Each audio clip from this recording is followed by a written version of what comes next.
Di benda sekecil ini bisa buat memuat ribuan game dari 9 emulator. Bahkan bisa buat mainin game PS1 juga. Sticknya dapat 2, sudah wireless. Dan yang paling gokilnya lagi, harganya murah, cuma 100 ribuan. Yang penasaran dengan game stick ini, simak terus videonya. Ini dia boxnya, agak penyok karena sellernya rusuh nggak ngasih bubble wrap. Dan nggak ada merek resminya ya, cuma ada tulisan 2,4 GHz wireless gamepad. Di versi yang ini yaitu yang versi LED, ada yang lebih canggih lagi dari ini, mungkin akan saya bahas di video berikutnya.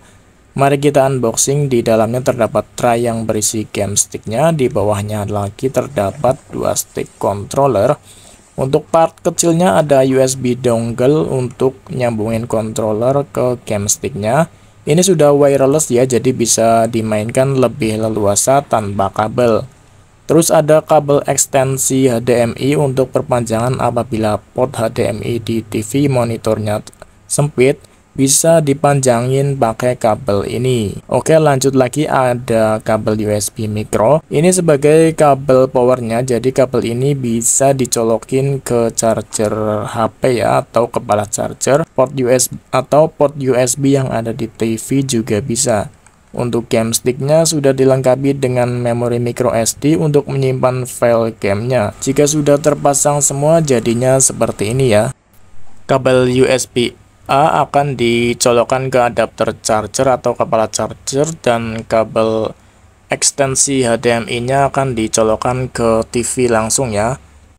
Jika kabel power USB-nya sudah ditancapkan dengan adapter kepala charger, maka indikator di game stick-nya akan menyala biru, tandanya sudah aktif ya. Tinggal masukkan baterai ke controller stick-nya biar nyala. Kalau sudah binding atau terpasang, itu indikator di sticknya akan berwarna merah dan lampu hijaunya mati ya. Artinya sudah terkoneksi antara controller dengan game sticknya. Itu sudah bisa untuk milih menu di game sticknya ya, udah bisa buat kursor atau menunjukkan. Nah, itu tinggal dipilih, ada beberapa menu, dan ini beberapa menu yang ada di game stick ini. Ini yang menulis ya, berisi semua file gamenya, daftar file gamenya ada di sini. Terus ini ada menu kelas, berisi daftar emulator ada 9. Nah, ini semua emulatornya ada di sini ya. Oke, ini. Terus di sini ada history untuk game yang terakhir kali dimainkan.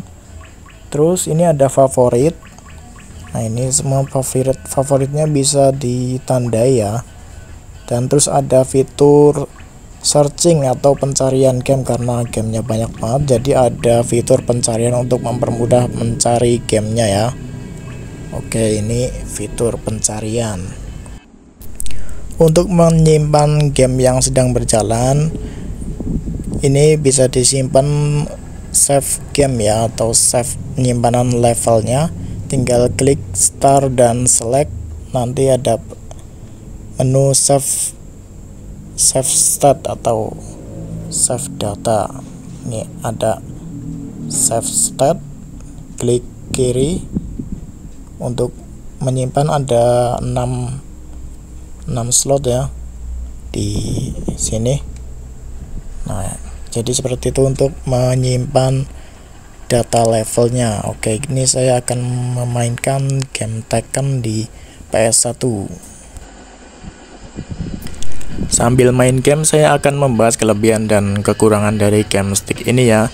Kelebihan pertama, gamenya ada banyak, ribuan game klasik ada di game stick ini, dan ada 9 emulator yang bisa dimainkan. Kelebihan kedua, stick controllernya sudah dapat 2 dan sudah wireless ya, jadi lebih bebas buat dimainin. Kelebihan ketiga, sudah ada fitur save data untuk melanjutkan level game yang sedang dimainkan. Kelebihan keempat, harganya murah, saya dapatnya di harga 170 ribuan. Kalau ada yang mau juga, nanti link pembeliannya saya sertakan di deskripsi. Nah, sekarang untuk poin-poin kekurangannya. Kekurangan pertama, game PS1-nya cuma sedikit, yaitu cuma 18 game. Padahal game PS1-nya itu game yang dinanti-nantikan di game stick ini ya. dan bahasanya juga ada yang cuma bahasa Jepang, jadi sulit untuk dimainkan. Kekurangan kedua, memory card bukan jenis yang umum digunakan. Jadi kalau mau isi game lewat Android itu tidak bisa ya, selalu muncul notifikasi untuk diformat terlebih dahulu. Di PC pun juga sama, harus menggunakan aplikasi khusus untuk membaca memorinya. Kalau kalian mau isi game di GameStick ini, ada tutorialnya di YouTube, bisa dicari. Nah, itu dia untuk kelebihan dan kekurangan di GameStick 4K LED ini ya. Sekian dulu untuk review kali ini. Terima kasih telah menonton dan sampai jumpa di lain waktu.